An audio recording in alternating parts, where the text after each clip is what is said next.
ओम शांति। 24 जून 2020 मम्मा day. आज की मुरली 26 अप्रैल 1965 की मुरली की रिवीजन मातेश्वरी जी के स्मृति दिवस पर है। मुरली शुरू करने से पहले बाबा का हाथ अपने सिर पर अनुभव करते बाबा की किरणों में बैठ जाते हैं।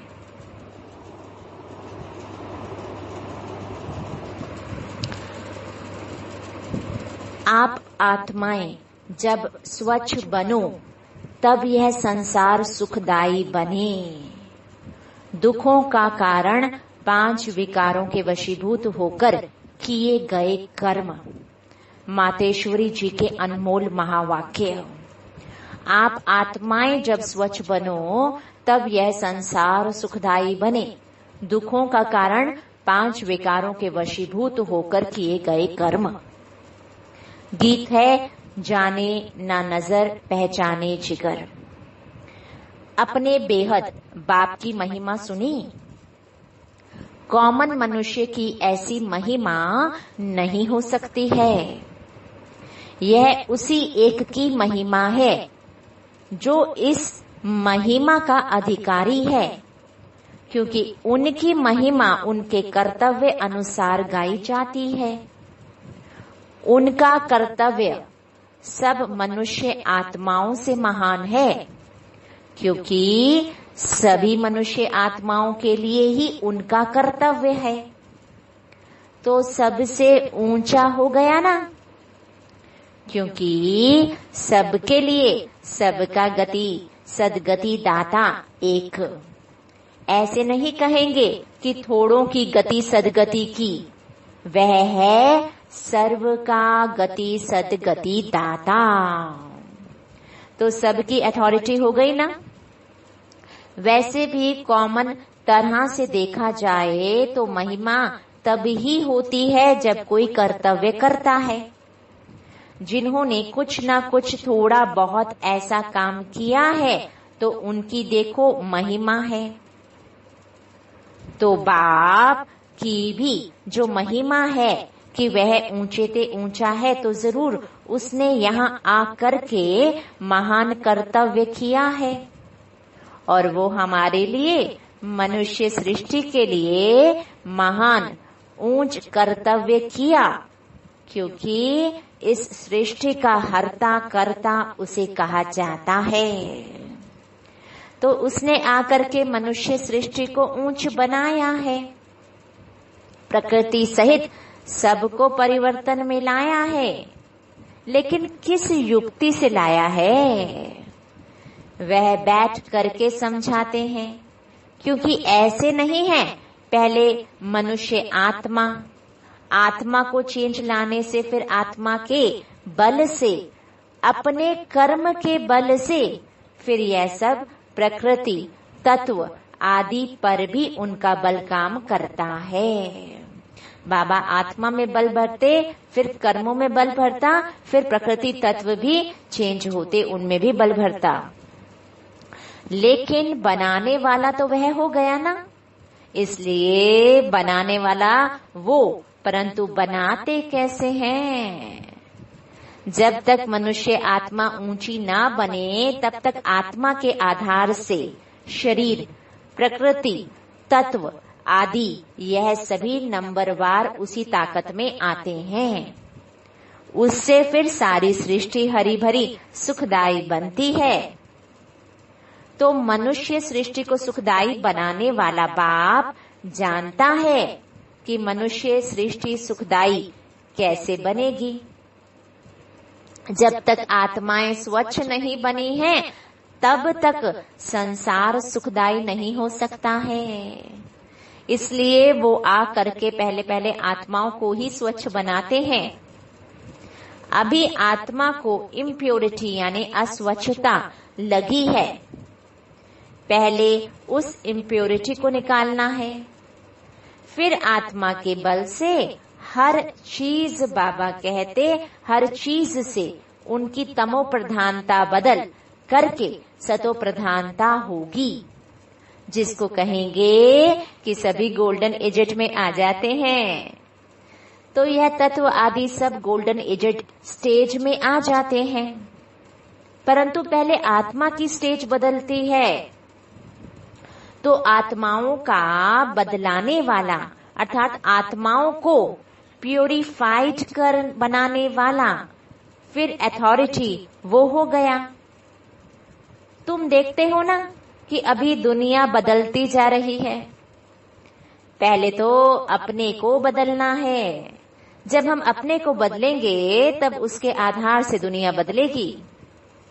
अगर अभी तक हमारे में फर्क नहीं आया है, अपने को ही नहीं बदला है, तो फिर दुनिया कैसे बदलेगी?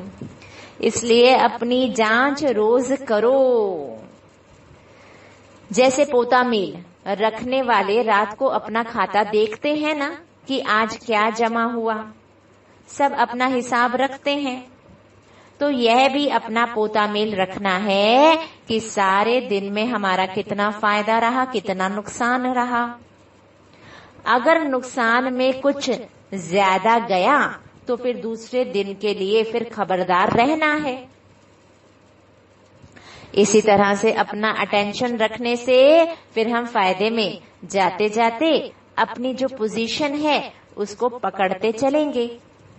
तो ऐसी जांच रखते अपने को बदला हुआ महसूस करना चाहिए। ऐसे नहीं कि हम तो देवता बनेंगे, वह तो पीछे बनेंगे, अभी जैसे हैं वैसे ठीक हैं। बाबा कहते नहीं, अभी से वह देवताई संस्कार बनाने हैं। अभी तक जो 5 विकारों के वश संस्कार चलते थे, अभी देखना है कि उन विकारों से हम छूटते जा रहे हैं। हमारे में जो क्रोध आदि था वह निकलता जा रहा है।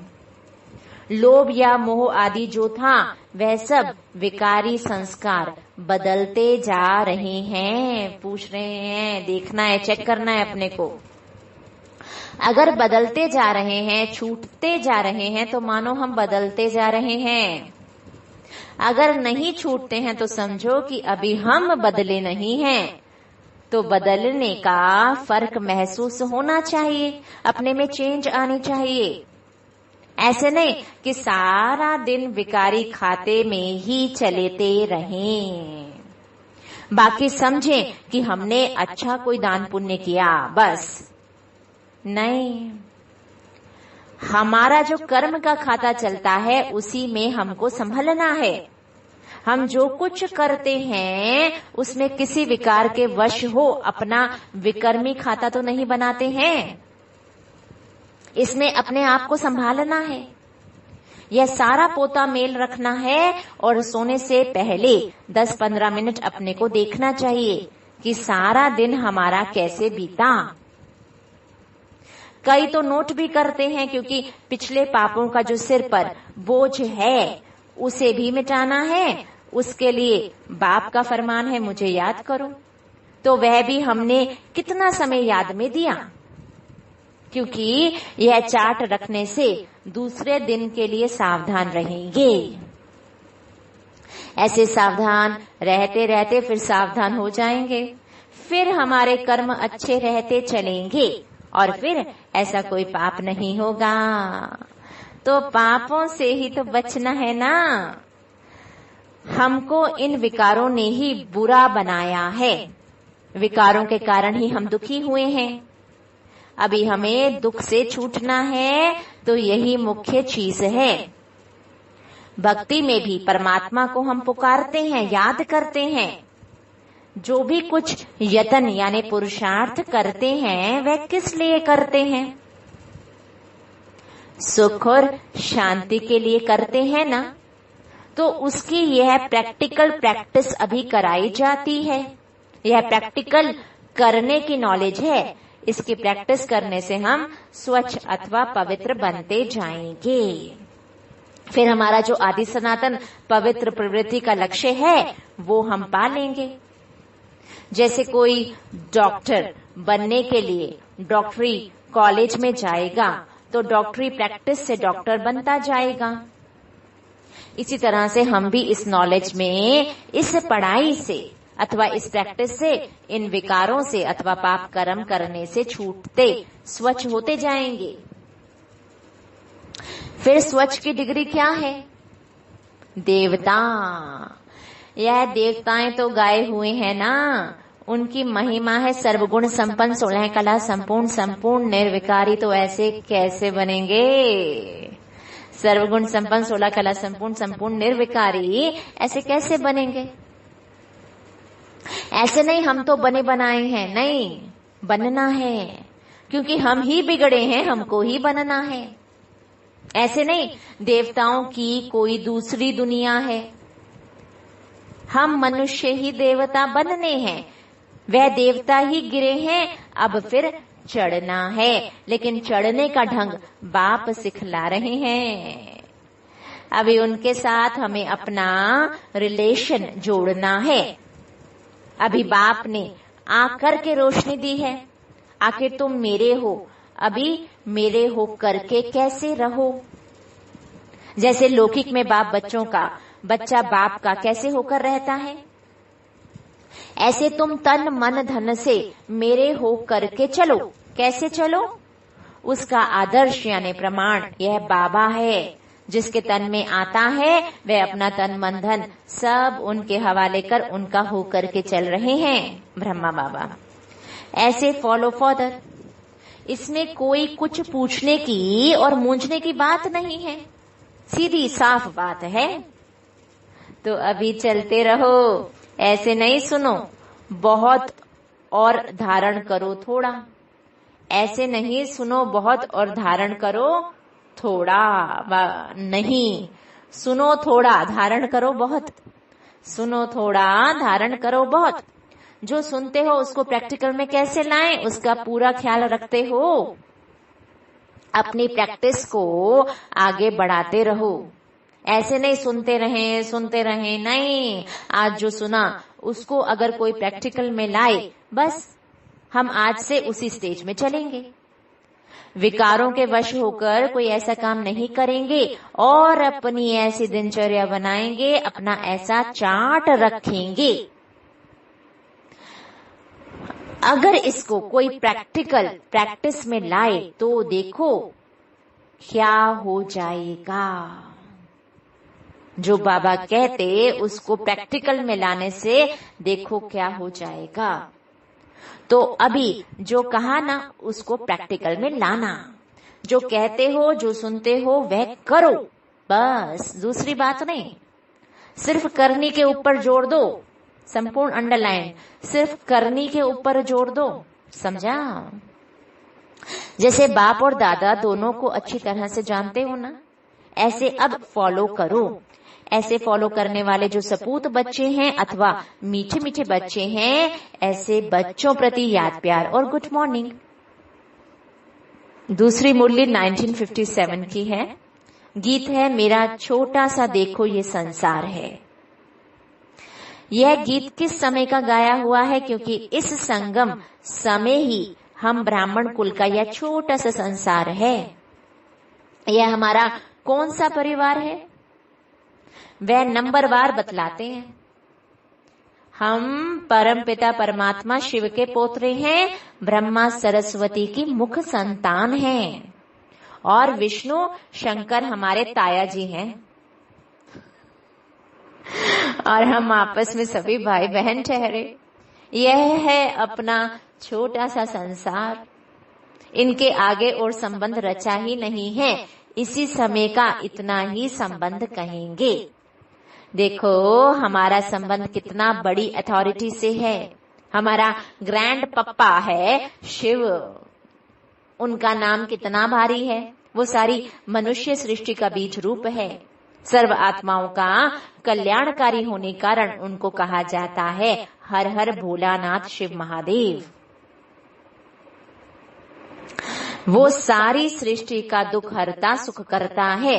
उस द्वारा हमें सुख शांति पवित्रता का बड़ा हक मिलता है। शांति में फिर कोई कर्म बंधन का हिसाब किताब नहीं रहता, परंतु यह दोनों वस्तु पवित्रता के आधार पर रखते हैं। सुख शांति पवित्रता के आधार से मिलती है। जब तक पिता की परवरिश का पूर्ण वर्षा लें, पिता से सर्टिफिकेट नहीं मिला है, तब तक वो वर्षा मिल नहीं सकता। जब तक बाबा हमसे संतुष्ट नहीं है, वर्षा मिल नहीं सकता। देखो ब्रह्मा के ऊपर कितना बड़ा काम है। मलेच्छ 5 विकारों में मैली अपवित्र आत्माओं को गुलगुल बनाते हैं। जिस अलौकिक कार्य का उजूरा फिर सत्युग का पहला नंबर श्री कृष्ण पद मिलता है। अब देखो उस पिता के साथ तुम्हारा कैसा संबंध है, तुम कितना बेफिक्र और खुश होना चाहिए। हमारा संबंध उनके साथ है, कितना बेफिक्र और खुश होना चाहिए। अब हर एक अपने दिल से पूछे, हम उनके पूर्ण रीति हो चुके हैं। सोचना चाहिए कि जब परमात्मा बाप आया है तो उनसे हम कंप्लीट वर्षा ले लेवें।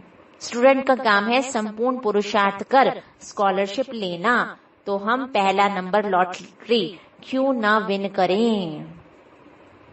वह है विजय माला में पिरोया जाना। बाकी कोई है जो 2 लड्डू पकड़ कर बैठे हैं, यहाँ का भी हद का सुख लूं और वहां भी बैकुंठ में कुछ न कुछ सुख ले लेंगे। ऐसे विचारवान को मध्यम और कनिष्ठ पुरुषार्थी कहेंगे, ना कि सर्वोत्तम पुरुषार्थी। जब बाप देने में आनाकानी नहीं करता तो लेने वाले क्यों करते हैं। तब गुरु नानक ने कहा, परमात्मा तो दाता है, समर्थ है, मगर आत्माओं को लेने की भी ताकत नहीं। कहावत है, देंदा दे लेंदा थक पावे। देने वाला देता है लेकिन लेने वाला थक जाता है। आपके दिल में आता होगा, हम क्यों नहीं चाहेंगे कि हम भी यह पद पाएं। परंतु देखो बाबा कितनी मेहनत करता है, फिर भी माया कितना विघन डालती है। क्यों? अब माया का राज्य समाप्त होने वाला है। अब माया ने सारा सार निकाल दिया है, तभी परमात्मा आता है। उसमें सब रस समाया हुआ है, उनसे सभी संबंधों की रचना मिलती है। तभी तुममेव मातेषु पिता तुममेव आदि यह महिमा उस परमात्मा की गाई हुई है। तो बलिहारी इस समय की है जो ऐसा संबंध हुआ है। तो परमात्मा के साथ इतना संपूर्ण संबंध जोड़ना है जो 21 जन्मों के लिए सुख प्राप्त हो जाए, यह है पुरुषार्थ की सिद्धि। परंतु 21 जन्म का नाम सुन ठंडे मत पड़ जाना। ऐसे नहीं सोचना कि 21 जन्मों के लिए इतना इस समय पुरुषार्थ भी करें, फिर भी 21 जन्मों के बाद गिरना ही है तो सिद्धि क्या हुई। परंतु ड्रामा के अंदर आत्माओं की जितनी सर्वोत्तम सिद्धि मुकर्रर है वो तो मिलेगी ना। बाप आकर के हमें संपूर्ण स्टेज पर पहुंचा देता है, परंतु हम बच्चे बाबा को भूल जाते हैं तो जरूर गिरेंगे। इसमें बाप का कोई दोष नहीं है। अब कमी हुई तो हम बच्चों की सत्युग त्रेता का सारा सुख इस जन्म के पुरुषार्थ पर आधार रखता है। तो क्यों ना संपूर्ण पुरुषार्थ कर अपना सर्वोत्तम पाठ बजाएं, क्यों ना पुरुषार्थ कर वह वर्षा लेवें। पुरुषार्थ मनुष्य सदा सुख के लिए ही करता है, सुख दुख से न्यारे होने के लिए कोई पुरुषार्थ नहीं करता। वो तो ड्रामा के अंत में परमात्मा आए, सभी आत्माओं को सजा दे, पवित्र बनाए, पाठ से मुक्त करेंगे। यह तो परमात्मा का कार्य है। वो अपने मुकर्रर समय पर आप ही आकर बताता है। अब जब आत्माओं को फिर भी पाठ में आना ही पड़ेगा तो क्यों ना सर्वोत्तम पाठ बजाएं। कितनी बड़ी बात है। जब पाठ में आना ही पड़ेगा तो क्यों ना सर्वोत्तम पाठ बजाएं। अच्छा, मीठे मीठे बच्चों प्रति माँ का याद प्यार, ओम शांति। मीठे मीठे बच्चों प्रति माँ का याद प्यार, ओम शांति। वरदान बाबा का हाथ सिर पर फील करते हैं, मम्मा का हाथ भी सिर पर फील करते हैं, इन किरणों में बैठ जाते हैं।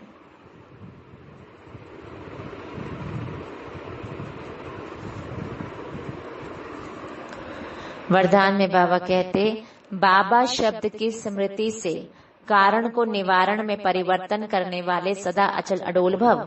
बाबा शब्द की स्मृति से कारण को निवारण में परिवर्तन करने वाले सदा अचल अडोल भव। कोई भी परिस्थिति जो भला हलचल वाली हो, लेकिन बाबा कहा और अचल बने। जब परिस्थितियों के चिंतन में चले जाते हो तो मुश्किल का अनुभव होता है। अगर कारण की बजाय निवारण में चले जाओ तो कारण ही निवारण बन जाए, क्योंकि मास्टर सर्वशक्तिमान ब्राह्मणों के आगे परिस्थितियां चींटी समान भी नहीं। सिर्फ क्या हुआ, क्यों हुआ, यह सोचने की बजाय जो हुआ उसमें कल्याण भरा हुआ है, सेवा समाई हुई है। भला रूप सर्कमस्टांस का हो, लेकिन समाई सेवा है। इस रूप से देखेंगे तो सदा अचल अडोल रहेंगे। तो क्या कैसे की उलझन से दूर हम अपनी मास्टर सर्वशक्तिमान की स्थिति में रह करके परिस्थितियां देखें तो हर किसी परिस्थिति में सेवा समाई हुई दिखेगी और हम अचल अडोल रहेंगे। स्लोगन: एक बाप के प्रभाव में रहने वाले किसी भी आत्मा के प्रभाव में आ नहीं सकते। एक बाप के प्रभाव में रहने वाले किसी भी आत्मा के प्रभाव में आ नहीं सकते। कुछ देर के लिए मम्मा का हाथ अपने सिर पर अनुभव करते हैं और अपनी बुद्धि को माँ से निकलती किरणों में स्थित कर देते हैं।